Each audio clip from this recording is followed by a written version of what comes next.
two, one, bust it. All right, so when we talk about Black Lives Matter, what is your response to those people who basically claim that Black Lives Matter is kind of a hate group? You know what I'm saying? People saying that it's racist. People saying that it doesn't focus when all lives should matter. Like, what is your take on that? Like, how would you approach somebody being aggressive to you like that? Well, for one, Black Lives Matter is not a hate group. Two, all lives do matter. And if they did, then everybody else would be out there with Black Lives Matter helping to support us. The problem is when a certain group of people, a lot of white folk, the stuff doesn't benefit them, then they get scared of their privilege being taken away. They think that we're trying to overtake something and take everything that they worked so hard for, everything that they've been born into, away from them.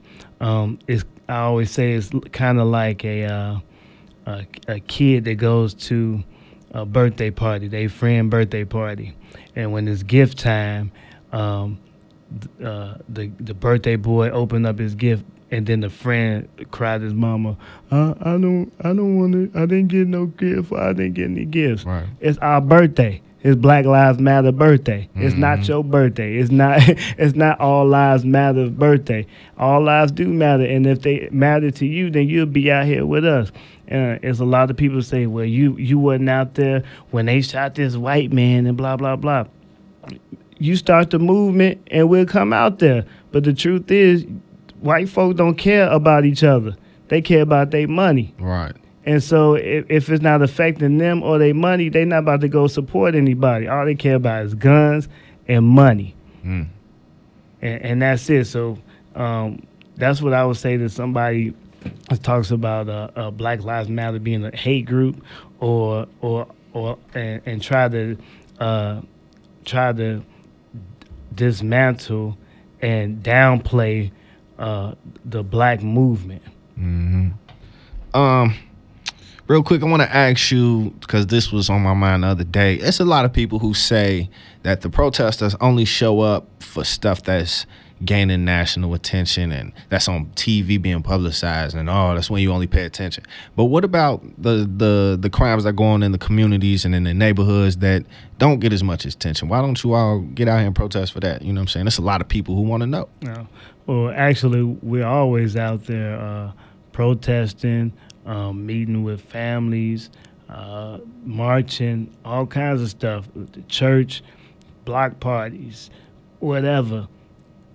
Media just doesn't cover that stuff. They want the image of the black community to be this rundown thing that nobody cares about. And in essence, it scares everybody else. The portrayal of the black man scares everybody else that doesn't live in that community.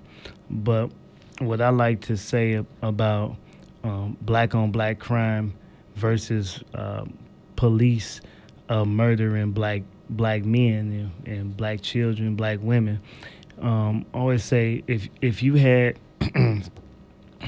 if you had a child that was always begging for attention, and the father, the mother never gave the child attention, what the child gonna do? They gonna act out, right? Yeah. They gonna act out at home.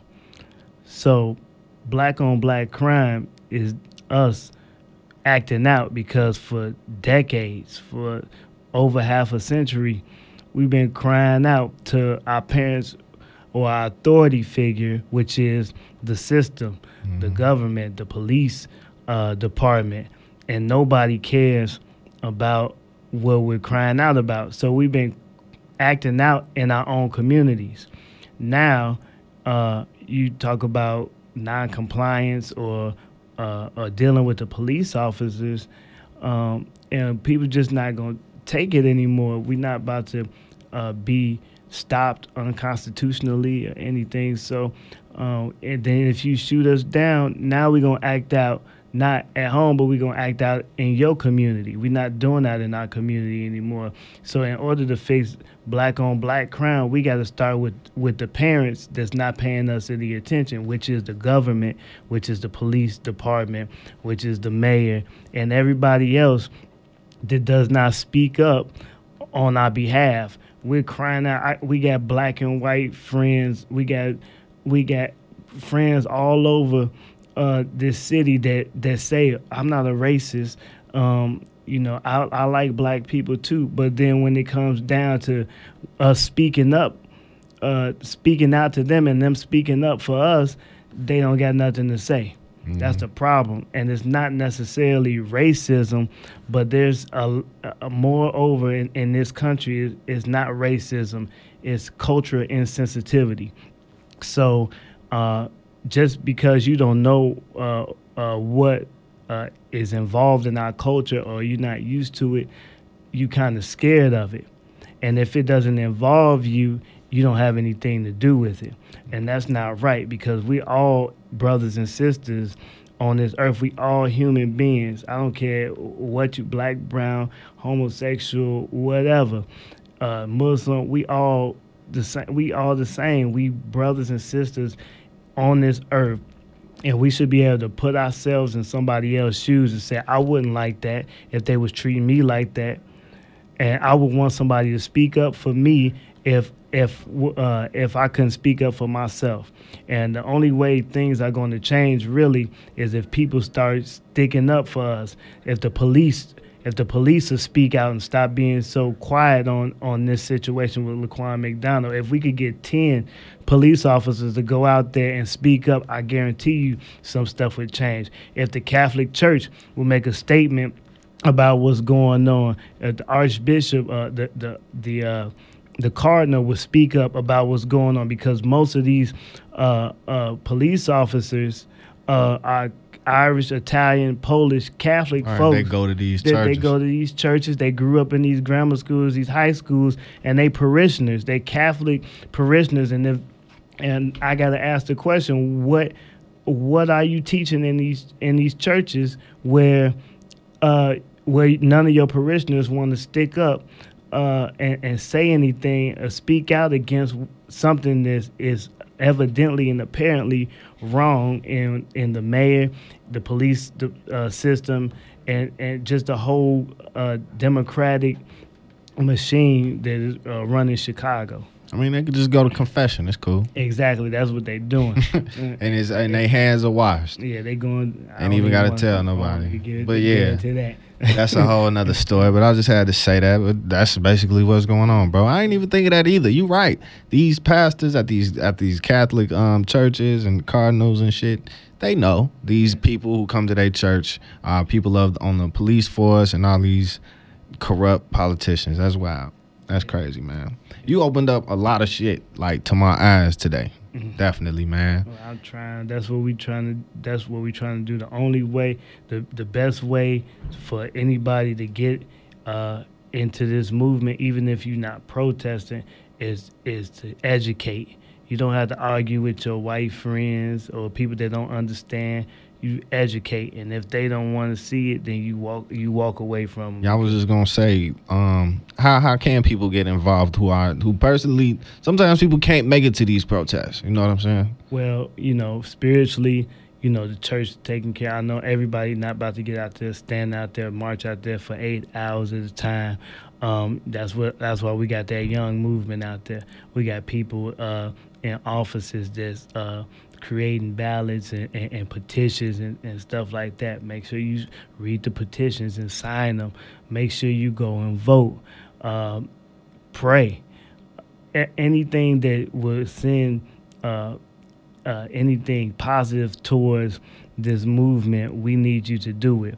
Educate your friends about what happened. Don't argue. Say, you gotta get them to stand in your shoes and see how they would feel if they was in your position. Because at the end of the day, they're not going to feel your anger, but they're going to feel your pain. You got to make them feel your pain. And that's the best way to go about helping the movement.